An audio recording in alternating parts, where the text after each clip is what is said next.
Well,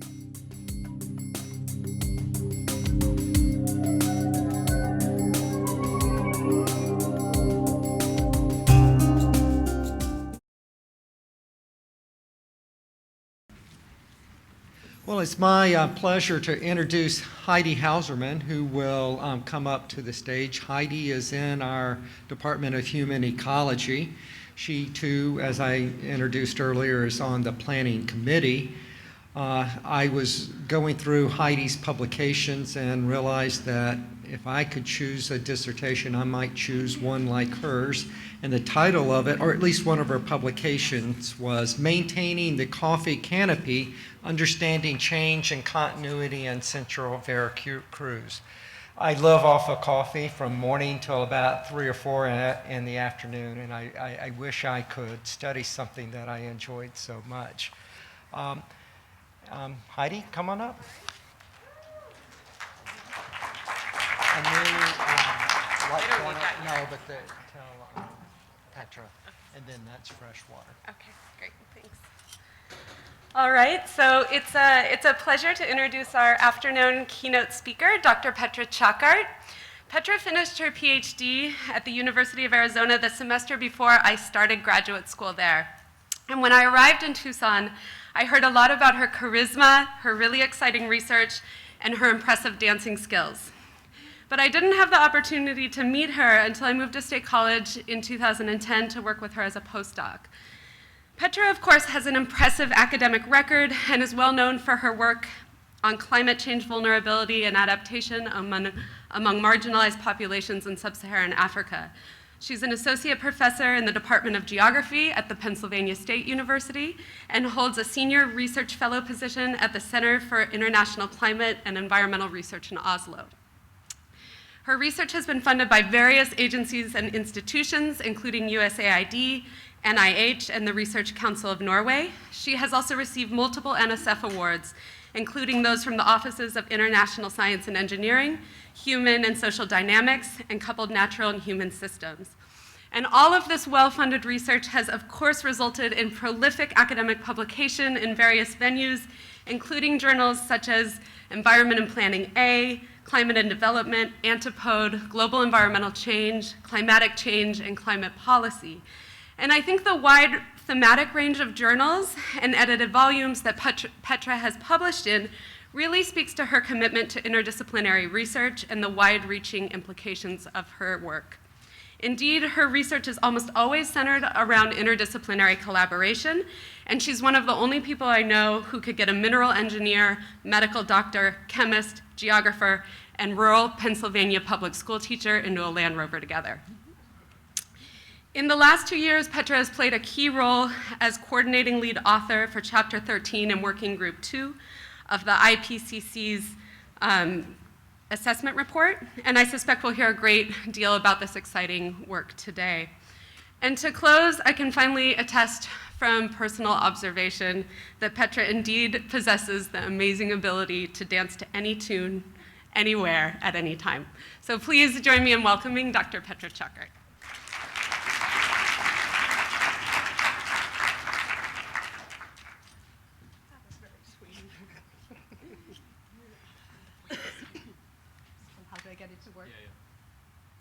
Well, good afternoon, everybody. I only dance, of course, if I have an audience, so it's all in your hands. The topic for this afternoon is vulnerability in the tropics. And I would like to get that started with a reflection from you guys here in the audience. What is it you suspect from everything you have heard this morning and from the posters you have seen over lunch in terms of vulnerability in the tropics? Are you expecting vulnerability in the tropics to be high or to be low? And I would like to see hands. So how many of you think vulnerability to climate change in the tropics is high? Raise your hands. How many of you think, and maybe there's 1 or 2 or 3, that vulnerability will be low? That is fascinating. Let's be aware, this is a topic discussed in geography. Some of that understanding or perception that vulnerability in the tropics is high is, of course, related to colonial fears about the tropic and the perception that the tropics are poverty-stricken, disease-ridden, and disaster-prone, And we shall see if this perception comes true or not. I will talk about some of the insights from the IPCC, but I would like to preface this by saying whether or not vulnerability in the tropics is high or low depends to a great deal on how we understand vulnerability. For those of you who have followed the IPCC for a couple of years, at least since the fourth assessment report, you will know one definition of vulnerability that is indeed quite well known. Vulnerability being the function of exposure to a climate hazard, sensitivity, and adaptive capacity. And that is a definition that shows up in the AR4, the fourth assessment report that came out in 2007, and that reflects literature since 2000, 2001. And indeed, during that time, the understanding that vulnerability is a function of a climate hazard driven by exposure, sensitivity to that hazard, and adaptive capacity to that hazard dominated the field. This was the understanding. So be aware here, vulnerability is framed directly with respect to the climate hazard, to the size, the magnitude, the time, and persistence of that climate impact. This understanding triggered, and I will show you a couple of those, an abundance of vulnerability maps, because this type of vulnerability can be mapped easily, especially when we talk about global maps, because it's directly related to a climate impact, sea level rise or temperature extremes. Now, we have moved away from the definition of vulnerability. Since 2011, in the special report of the IPCC called SREX, as well as in the IPCC report that came out this year, vulnerability is decoupled from the climate hazard. We understand now vulnerability as the propensity or predisposition to be adversely affected or experience harm, independent of a climate stressor. So we understand vulnerability now as being intrinsic, built, baked into every society, independent of where we are on the globe. Of course, this vulnerability then intersects with climate stressors to create risks, but I'm going to get there. This type of vulnerability, or this understanding of vulnerability, is much more rooted in an understanding of uneven development processes and inequalities in societies. And you will see this definition of vulnerability doesn't lend itself to all these vulnerability maps. It's much more important to have good case studies, to have a good conceptual understanding, and I would like to lead you through this kind of evolution of the understanding of vulnerability, and we can come back afterwards to see if all your hands you raised for vulnerability in the tropics being high is in fact the case or not. One of the great examples, of course, are the two images here. Heat stress or water scarcity in the Sahel. We have known that for quite some time. We know the Sahel as an area that is affected by drought as part of the normal climate pattern or variability. But if you think about the heat wave in 2003 in Europe, who were the people who were impacted? Who were the vulnerable people in Europe? Europe is not in the tropics, right? Who were the vulnerable? Any guesses? Age, the elderly, the socially isolated, right? Because they are the proof, the living proof of inequality in the societies that we have in Europe. Same is true for the Chicago heat wave, right? It was based on race, social isolation, and age. So we're going to explore that a little bit here together. Now, this proliferation of maps that show vulnerability or hotspots of vulnerability.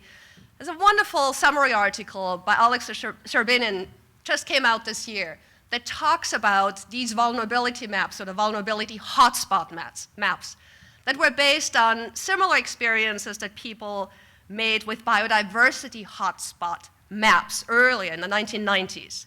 And so these maps all focus on a particular aspect of climate vulnerability. It could be food security, it could be stress on the water system, it could be conflicts. And of course, people who are familiar with GIS and remote sensing, they were particularly involved in that because it's mappable, right? You can put a specific location to it. Now, at the same time as the AR4 came out, there was more and more emphasis on vulnerability that is not directly linked to a climate stressor. And Karen O'Brien called that very, very eloquently already 7 years ago, contextual vulnerability, context-specific vulnerability, rather than outcome or exposure vulnerability. But as we shall see, this contextual or intrinsic vulnerability is really difficult to map because very often we need proxies. And we have just chatted about this earlier. How do we map adaptive capacity? Well, sometimes we take education for adaptive capacity, but it's a proxy. Is it a good proxy? Well, often not. And we have difficulty mapping issues like marginalization that is not really tied to a geographic location. So we know there are problems with these maps, and with colleagues at the Climate Center in Oslo, Cicero, we have reflected on that as well and found specific blind spots in these vulnerability maps, especially the hotspot maps. And they have to do with two primary facts here. One is that vulnerability, of course, is dynamic, right? It is not just static as we like to capture it in maps and in indices. And it really often results in overconfidence in the context of these maps that then lead to decision-making processes, especially among policymakers, that are premature and actually not at all based on ethical and actable facts. And there's also an overemphasis on what we call inherent vulnerability. So if we mapped you in this room and said, this part here is vulnerable, it seems like it's your particular fault that you are vulnerable, rather than understanding the really complicated institutional and social and political drivers that make you, this 2/3 of the room here, vulnerable, right? So we overlook that because we can't map it. And that also leads to it deflects attention from something we call relational vulnerability, and I will get to that at the very end. Okay, so do keep in mind we have these maps and we have hundreds and hundreds and hundreds of them, and I will show you just a couple, but we know they're problematic. And what I would like to do with you here during my 40 minutes is to understand how we can do better, right? That's the purpose. So, of course, we know where the tropics are. This is one map that is in the AR5 that shows regions, and you can see the colors here, that exhibit relatively high projected temperature changes compared to the mean, often more than 50%. And already you can see this is not in the tropics, right? So that's a different map than the one you saw this morning, but it's an equally valid map. So we're going to focus on this area here that we call the tropics. This first map I'm going to show, and you can see that right away, doesn't really have anything to do with vulnerability, but it's often used as an input to vulnerability maps. And what it does, it shows the difference between more and more frequent or extreme events, hot days, very hot days, very dry days, and sequences of very warm, very dry, very wet, compared to internal vulnerability. And so the areas you can see here in dark red are the areas where the difference really matters between extreme events and natural variability. And here we do see the tropics showing up as dark red, but we also see higher latitudes showing up as difference, right? Again, this is not a vulnerability map, but it shows where we can kind of start to debate whether or not, in the old definition, there is an exposure factor. It's a different map. It shows Climate Demography Vulnerability Index, CDVI. So here we have exposure again to what we saw on the previous map, but also population density and rapid population growth, knowing that vulnerability must have to do something with the people who live there. And you can see the tropics showing up here as high. So that's comforting, at least for you who raised your hands. So maybe there is a link between the tropics and vulnerability. A different map, focusing on humanitarian crisis.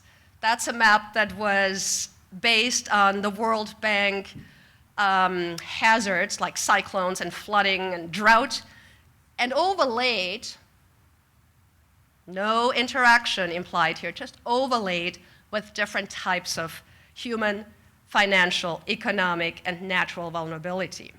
And what we see here is already a different picture, right? Blue, highly vulnerable. Actually, most of Africa certainly countries in the Sahel or just to the north of it in the Saharan Desert, but also most of Asia that is outside of the tropics. So here, I wouldn't say the tropics are particularly vulnerable. Another one here, and that's a more sophisticated approach. It came out not too long ago, 2011, and that particular approach looks at climate vulnerability in the context of food security in the tropics, so a specific emphasis on the tropics. And so what the authors did here, Polly Erickson, a colleague of mine, was the lead. They took a number of threshold maps, I think a dozen or so, and I showed 2 here, and overlaid these climate threshold maps with sensitivity and coping maps to generate a picture for the tropics. So I have 2 examples here.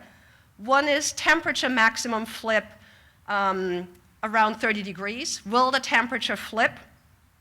And the length of the growing season decreasing by more than 5%. And you can see the speckles kind of all over the tropics and slightly outside of the tropics, overlaid by, as I said, sensitivity. Here we have it for different crops on the upper map. And I am also shocked, like many of you, how the colors come out very differently here. That is fascinating. Makes no difference here for this one. The lower one is coping capacity. And again, we're taking a proxy here. So in this case, stunting is taken as a proxy for coping capacity. We can debate whether stunting is a good proxy, right? Does stunting really tell us something about the ability of people to cope?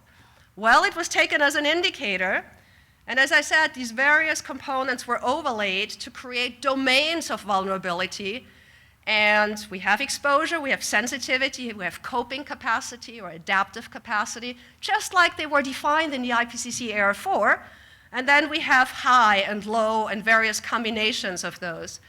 And we want to test where vulnerability to food insecurity is highest. I give you 5 seconds to interpret this map. Pick the upper one, pick the lower one, whatever you want. Where are the areas of highest vulnerability?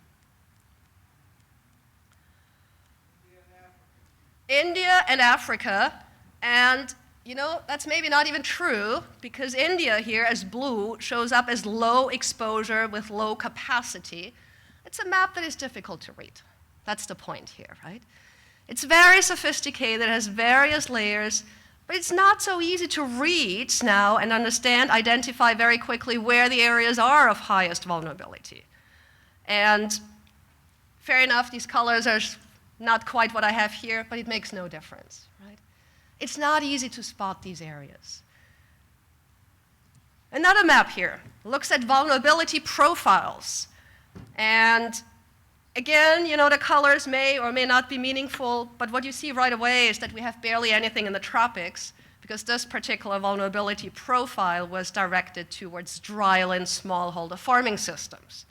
And they're just at the edge of the tropics. So maybe it doesn't help us a whole lot here. I'm going to show you a last one, which is global. Security hotspots. Now, think with me here critically. And I know conflict came up earlier, and now we just phrase it as security. It doesn't matter. Does this map help us to understand where we can expect security hotspots? Where are the critical geographers here? This is a broad generalization, right? So we look at conflict constellations based on impacts on food production, impacts on storms and floods, on freshwater resources and migration. Conflicts often emerge not because of an environmental trigger, but because of weak institutions, of weak governance structures. So don't be fooled by maps like this. It may generate a debate, but it certainly does not tell us in any way that conflict in the tropics are to be expected with climate change. We can't say that. We get to conflict a little later again. We, of course, can focus on continents or regions. Here's one example of a map that looks at composite vulnerability in Africa. And highest is the red here. You know, there's some in the tropics. The DRC comes to mind here, but then we have the Horn of Africa. We have all of the Sahel here. So again, you know, we can't say that in the tropics in Africa, vulnerability is highest. Various parameters that go in there. A regional hotspot map for Southern Africa. And for those of you who are kind of catching on to this critical perspectives on mapping vulnerability, you will clearly see here right away that vulnerability follows state borders. And can we really say that, you know, the vulnerability in this area between Zimbabwe and Botswana and South Africa, is there really such a clear divide? Can we say that? Well, you know, maybe it does have to do with the governments that, or the people who are in charge of governments there. But vulnerability is more complex than you can see it here. And my last one here, and I'm going to be super critical, this is one I've seen students of mine who work in Asia, Southeast Asia, use, and I find it highly, highly problematic. Regional vulnerability for Southeast Asia. Again, you can see the colors clearly. Red is the highest climate change vulnerability. But what goes in there is not even climate change. It's climate hazards, cyclones, droughts, floods, landslides, and coastal inundation that may or may not be caused by climate change, population density, and adaptive capability. And all those are averaged. We don't even look at the interaction between them to produce a map like this. I would not want to be a policymaker who has to make a decision whether or not to fund an adaptation project here or here. Don't be fooled by these maps. I want to show one which comes from the US, and it's fairly recent, 2013. I know this is outside of the tropics, but it does take a more critical approach to getting at these underlying drivers of vulnerability that are caused by inequality. That's one for the northeastern US, and it relates to sea level rise. And you can say that, we'll see what colors we have. We have the purple, which is good, high vulnerability, and you see it's really speckled. What are the parameters that go into it? Well, it's these ones here, and we have more than just population density. We have poverty in there. We have rural urban, we have age, which we pointed out is an important factor in heat waves, foreign-born, occupation, and gender. So maybe we're on the right track here. So maybe that is a better approach to map, to visualize vulnerability than what we have seen so far. Okay, so I think you feel my level of discomfort with vulnerability mapping if it's done in a very general way.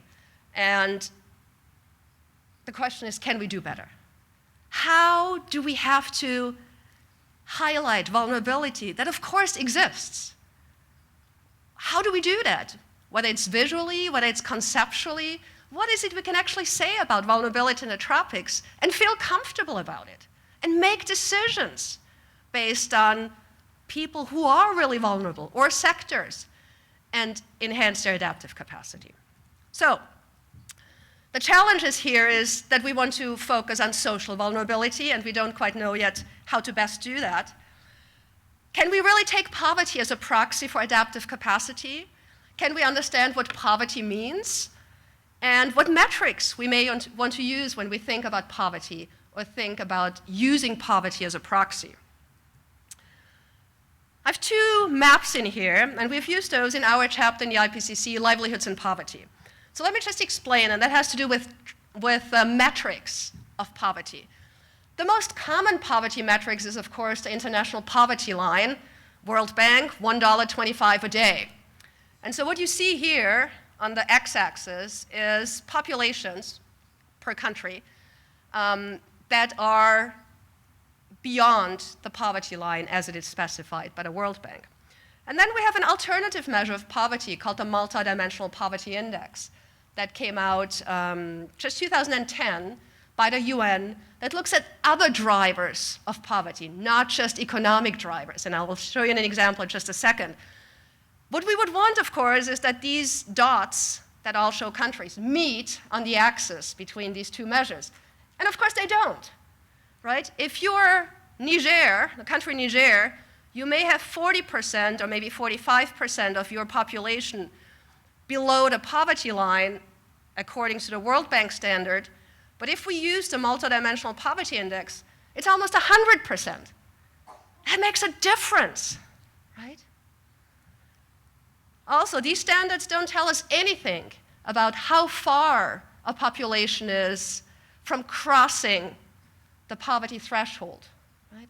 How deep is poverty? And that's something which is expressed by these maps, which are called poverty gap maps.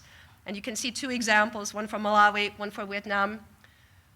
The darker the color, the further away this particular district from crossing the international poverty line, right? If you're just that far away, maybe you cross it next year. If you're that far away, you're stuck in the poverty track for the next 3 decades. It makes a difference for vulnerability and adaptation. This is a quick example of how this multidimensional poverty index is constructed, and I think it's a really useful approach, but of course it's much harder to map. It uses individual or household data and looks at particular dimensions of poverty, and you have those highlighted here. The data for households allow us to construct little narratives, in this case about a woman from India, and in her case, all the light ones here is where she is below the expectation. She just does not have enough resources to be considered a flourishing household. In her particular case, she's not only multidimensionally poor, she's destitute. So how far away from the poverty threshold? That makes a difference for vulnerability. So let's use these more sophisticated data. Okay, how I'm doing in terms of time, my timekeeper? How much more? 10? Great. So let me show you a little bit of how we have conceptualized vulnerability in the IPCC in the 5th assessment report. Again, this is coming out of the SREX. And that is absolutely crucial for all of you who want to do vulnerability studies. Move away from exposure, sensitivity, adaptive capacity. And this is the way it works. With a climate hazard, we have exposure, and we have vulnerability. They're separate, 3 separate ideas here. The potential occurrence of a physical event or trend that may cause loss of life, injury, or damage, that's a hazard. A physical event or a trend. Exposure is the presence of people or livelihoods in particular places that are exposed to that hazard. And here's the vulnerability definition as if we've seen it earlier: propensity, predisposition to experience harm. At the center is risk. If these 3 overlap, people face risks. And that's what we understand. That's what we want to understand. Where are risks highest? I've given 4 examples here of what goes into our current understanding of vulnerability. Limited ability to build adaptive capacity, for example, because of weak governance structures. Persistence of vulnerable conditions because of chronic poverty and institutionalized marginalization. High susceptibility to cumulative stressors. Those occur if we have constellations of conflict, areas, regions, constellations where people don't have access to healthcare services, where people are chronically malnourished. Every single climate trigger will push an individual, a household, closer over the edge or earlier. And the irreversibility of consequences if people just can't return to rain-fed agriculture, for example. So that allows us to understand impacts differently. In this case, impacts for women, additional duties that occur to certain women.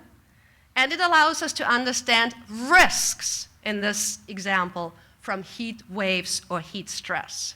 Right? So that's what we're after. Can we distinguish what drives risks? And if we can do that, then we have a better chance of protecting people. I will get to this one in just a second. So the way we've tried to do that in our chapter is to conceptually convey what constitutes inequalities. And that's very different from mapping vulnerability for all the tropics. And we say, well, vulnerability, multidimensional vulnerability to start with, is driven by inequalities along the dimensions of gender, age, race, caste, ethnicity, ability, disability. And they intersect, they interact to produce a small number of privileged people who have high capacities and opportunities and very low multidimensional vulnerability, but they also produce tons of marginalized populations. And those are the ones we're concerned about, because they have very little capacities and opportunities and face vulnerabilities as high as nobody else. Okay? How do we map that? Here are two summaries from one from our chapter, one from the summary for policymakers. And we don't go over the details here, but you see the highlights. What is it we find? What is it we find consistently across geographic areas and across countries with various levels of income, poor countries and rich countries? We find that climate change and climate variability worsen existing poverty and exacerbate inequalities. And they're always linked to entrenched structural inequalities that shape these vulnerabilities. Right? The last one here I think is really important because it's in the summary for policymakers in Working Group 2 and was also part of the synthesis report. I was in Copenhagen when the synthesis report was approved, and that last sentence that came from our chapter originally also made it into the press release that came out in Copenhagen. People who are socially, economically, culturally, politically, institutionally, and otherwise marginalized are especially vulnerable to climate change and also to some adaptation and mitigation responses. We don't map that anymore. We can't. So our task is here to provide case studies that are compelling, where we can see these patterns emerge and emerge and re-emerge so that we can have trends that are convincing to policymakers to act. And here are some examples of how we can visualize that. Again, conceptually. So we have livelihood conditions from vulnerable to resilient. We know in a household, in a community, these conditions change. They're not stable. They go up and down. What's important here is that at certain points in time, people encounter critical thresholds. Here, some people always benefit. They always can make the system work for themselves. Many people don't, and the large majority actually finds itself on a slippery slope downwards, and those are the people we're concerned about. These critical thresholds don't occur just because of a climate crisis. It's climatic stressors usually overlapping with economic stressors and environmental stresses. And when they converge, that's when these critical thresholds occur. And that's what we want to watch out for. I don't have time to go through the case studies, but there's one, maybe we can talk about it later, for the Bolivian Andes, an indigenous population in the highlands of Bolivia that shows exactly that pattern, except for the fact that we don't even have a middle group here. It's just that the large majority is losing out, and they don't have the political and the institutional voice to take on the same options than the richer folks can. And the same is true for coastal Bangladesh. Same thing. Where do policies intervene and when? How can we predict when people are going to go down that slippery slope? That's our job. And that's your job for students who are wanting to do that kind of work in the future. How can we better see how close we are to a critical threshold? We have seasonal vulnerability. Vulnerability doesn't stay the same throughout the year. This is an example from the Lake Victoria Basin, and it just shows you how, again, climate overlaps with, in this case, farming activity and diseases, and that these change from season to season, and there are certain areas, times, where people are facing hardship, and that's when they're really vulnerable. And again, the marginalized people in particular, and then they go through a phase of recovery. If these stressors happen over and over again, back to back, that recovery period will shrink. Human security, that's a graphic, conceptual again, out of the chapter also new on human security in the IPCC. We don't map security hotspots on the global map anymore. We can't.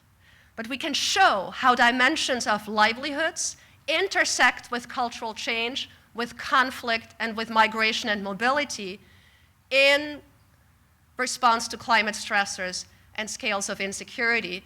And we can understand interventions and policies and whether or not they improve the situation for people or whether or not they exacerbate that situation. That's what we're after. Let me show you two quick maps on observations, in this case, observed impacts. This was one map that was highly contested in the plenary of Working Group 2 in Yokohama in March. It shows observed impacts for three categories: physical systems, biological systems, and human and managed systems. You, of course, cannot see at all the continents behind, but you guys have seen many maps here. So Africa is here, South America is here, North America, Europe, Asia, Australia. Let's assume you are somebody who has worked on vulnerability studies. And let's say you're from Africa. Are you going to like this map or you're not going to like this map? So let's say Africa again is here. No, this is Antarctic, sorry. You work on vulnerability of people. Are you going to like this map or not? No? Somebody is courageous to say no. Why not? What is that? What's going on? Well, not a whole lot is going on here in Africa, it seems like, right? So, I mean, I can tell you off the top of my head, I know 100 studies on vulnerability in Africa, and only, 10 are shown? Why is that? Why is it that all the fantastic vulnerability studies don't make it on the map of the IPCC that looks at observed impacts? Because all these studies we do, and when we have detailed observations on vulnerability, we're not really doing what these guys mentioned in the morning session. We don't do detection and attribution. We don't really spend time going through all the climate data to observe whether or not climate change is really happening and whether or not the changes we see can be linked to climate change or not, detection and attribution. If we as vulnerability scholars don't do that, if we can't prove that climate change is happening, our great case study doesn't make it onto the map. Okay? Now, because this map was so contested and people felt their region was not represented, the solution then in the synthesis report was to rearrange these symbols and put them in nicely, symmetrical order so that folks who said, but we have studies from Mali, and Mali is not on the map, would no longer show up. It's a political compromise. Do I like this map? No, because we lose all geographic specificity, but it's a political compromise. Let me skip this. What can we say about future risks and impacts? We know that climate change will amplify existing risks and create new risks for natural and human systems. We also know that risks are unevenly distributed and are generally greater for disadvantaged people and communities in countries at all levels of development. We do know that. Can we map it? No. And you will see no vulnerability map in the AR5. But we can provide examples. And here are some for 3 sectors. I've underlined where the vulnerabilities are, the key vulnerabilities: poorer populations, urban populations who are unprotected, the marginalized, same pattern. We are not talking about vulnerabilities in the tropics being higher than in the subtropics. We are saying vulnerability can be high in any place in the US and in Europe if inequalities are high. And you know that the US is one of the countries with the highest inequality, and China is just around the corner. These are the places we have to watch out for. And by the way, the poorest people are no longer in the poorest countries. Most of the poor people are in middle-income countries, and we don't really spend a lot of attention on them. I will show you quickly how we can map, in a conceptual way, risks. And that's a complicated graphic, but this is how it looks like. I will zoom in for you. We have these same categories here: physical systems, biological systems, human systems. And we are interested in risks for the present, the near term, and the long term under 2-degree warming and the 4-degree warming. Low risk, high risk. We're worried about these bars that go out here. These bars here with the stripes show how risks can be reduced through adaptation. Consistently across sectors and regions, we see risks increase the further the warming increases. There's no doubt about that. What we're worried about are cases where the orange bars don't have any stripes, where there is no potential for adaptation. And I show you just 2 here. One in Africa for crop productivity and livelihood and food security, one for the bleaching of coral reefs, and one for heat-related stressors, almost no. There's almost no adaptation. What are you going to do if you are an outside laborer, if you have to work under heat stress, whether it's an urban area or a rural area? There's just no or very limited potential for adaptation. Let me skip these. I want to show you one more thing here. So where we are now is we want to understand vulnerability as a function of power. It's about understanding where in society political processes and markets deny certain people the rights to act for a better life. Maybe we can measure that, maybe we cannot, but what we should know is that people resist. People resist inequality and unequal structures. And that gets us to relational vulnerability.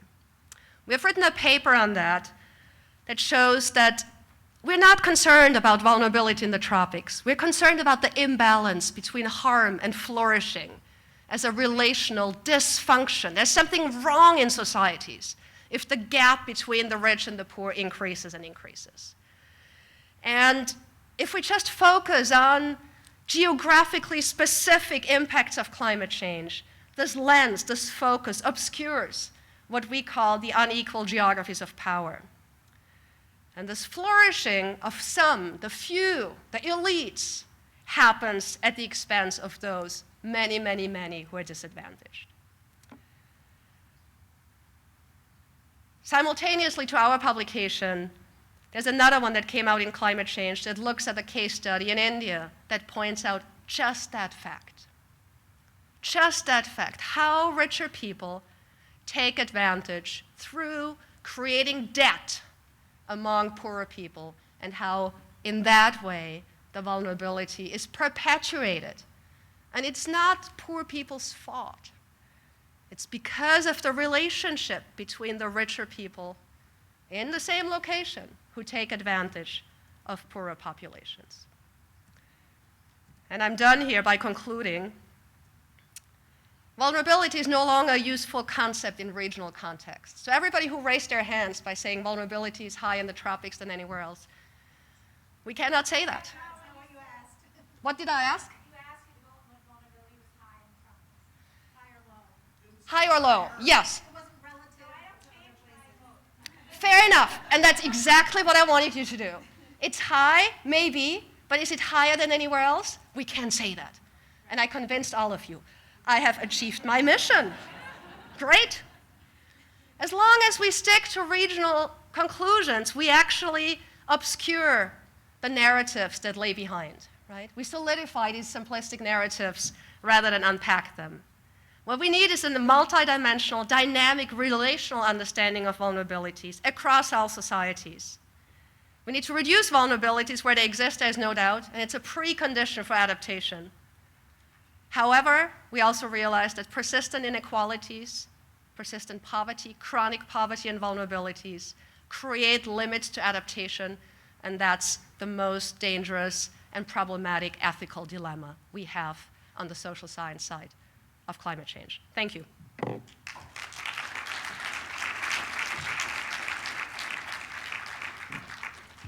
Any questions? I know I spoke a little longer.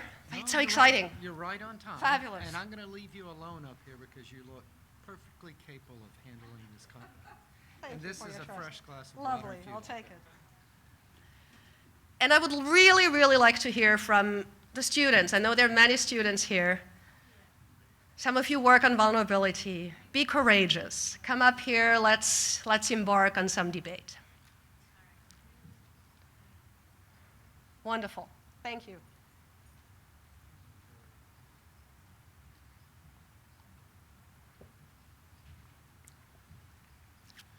Hi, Professor Chackert. I'm Sarah Watson. I'm a policy and planning student at Blaustein.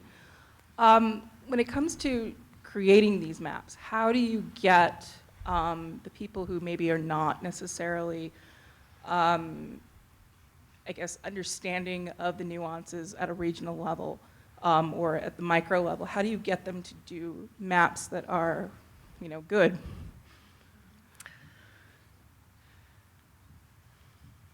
Very often the people who use the maps are not those who have produced the maps, right? So it is our responsibility as producers of these maps to bring in all critical knowledge we have and to say where is it we can compromise, where is it we can simplify, and where is it where we refuse to compromise and simplify. And I think, part of the work I do, I work in Ghana quite a bit, I work in India, I work in Nepal, is to also work with researchers who train their own students, who are part of national vulnerability assessments, because it's a major, major, major source of money. If you look on Google, there are 10,000 vulnerability assessments. Do we need 10,000? Probably not. It's to say, how can we adopt a new way of understanding vulnerability and incorporate that into the way we visualize vulnerability? That's easier done than said, right? So what we see very often is that at a scholarly level, here, we are fully aware of this more critical understanding of vulnerability that sees vulnerabilities located in societies. 10 years ago, this is not what it was. But the practitioners often who work in NGOs, who work in disaster risk management units for governments, they are not on the same train we are. They're just getting the translations from the last IPCC report. And now here we come again and say, actually, what you just learned is all wrong. Do it like I tell you. This is an ethical dilemma, right? So I think what we have to do is to be constantly in touch with people who produce these maps and produce policy recommendations to say, can we think differently? What is the best way that your environmental minister can distribute the scarce funds for adaptation in an ethical way? So I think it's our job to maintain these collaborations and conversations so people who don't have the luxury to be at an event like this one, who don't have the luxury to work with the IPCC, have the state-of-the-art knowledge and can do a better job. Thank you. Nice question. Thank you. Another courageous one.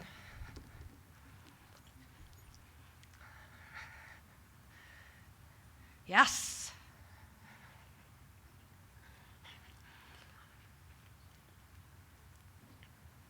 Hello, I'm from the Richard Stockton College. My name is Sarah, and you were showing a map of a vulnerability map which showed the Philippines as very dark red, and you said that you would not want to be the policymaker making plans for that area up in the north because, well, I didn't understand what would be the worst harm in maybe, making recommendations and over-preparing that area. What would be the worst that could happen as opposed to some other area in the Philippines? That is a great question, and I need my tech assistants here to put me back to that map. Sure. It was right in the beginning, right? I lost the cursor. Yeah, one there. And then it was Scroll up. Mm-hmm. This one here. This one, right? There you go. Fantastic. Thank you. Great question. So let's assume you are a female farmer and you live here in this really dark red area. Maybe you are really vulnerable, but you also saw the profile I showed you earlier from the Multidimensional Poverty Index. Maybe you're actually doing relatively well because you have had the luxury to have an education, you have a solid floor, you have access to water, and your children are well nourished. This would not show up here, right? So maybe there's no harm done if the environmental minister says, let's do an adaptation project here. But I'm not sure that this area really here is so much less vulnerable. Maybe the person who really, or the household or the community who really needs an adaptation project here, because according to the Multidimensional Poverty Index, really those are the ones who don't have the assets to protect themselves, would fall through the cracks, because this area shows up as completely low priority. And I think that's the problem decision makers have when they just use a map like this. They say here, here, and here. What about here? Doesn't mean that you can't die here, and people do die. Thank you. Thanks, Sarah, for the question. Really nice.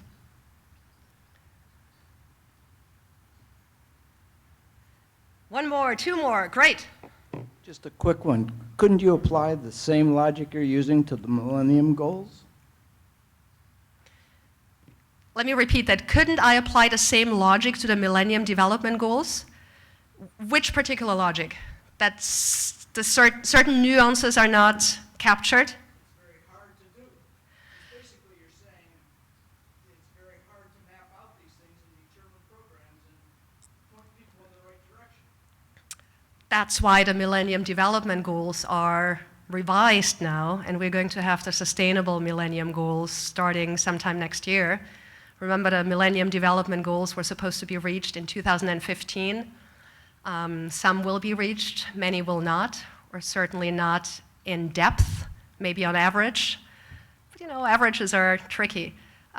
So we have a refined set coming up, again, Sustainable Development Goals. The 8 Millennium Development Goals, right now 17 Sustainable Development Goals are under discussion. I don't think it will be 17 at the end, but how they're going to narrow down the set they have right now to maybe 10 is not clear at this point. Stay tuned.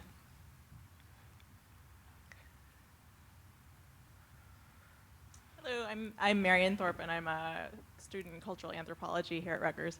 I have a comment and a question, and the first is that, and I don't think this is news to you, but to folks who do work in New Jersey,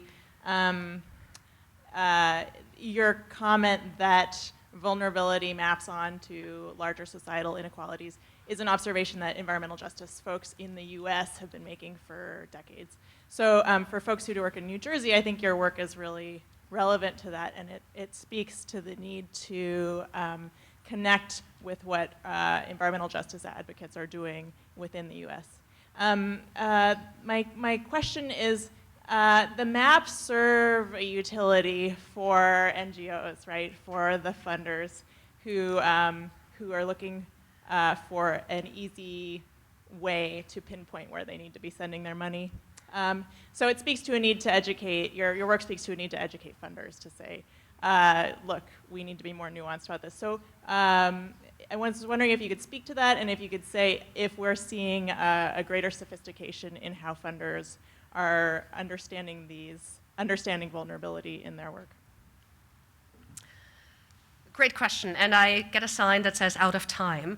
So I will just very briefly say, you're absolutely right. I mean, social and environmental justice groups understand the dilemma with maps very well. How NGOs and funders can be more nuanced. I think many people understand that vulnerability is inherent in societies, and many governments try to avoid that question, which is problematic, right? I mean, we know from Katrina and we know from Sandy that inequality is rampant in the US. When I talk to my undergraduate students, they have no idea because it is so well concealed. I think it's our job as educators, as people who have a voice, to speak out, and those of us who have a talent for graphic art, I'm dying to produce a map that shows blind spots. I don't know yet how to do it. Help me. I think I have to step down. We have more exciting work for you coming up. Thank you.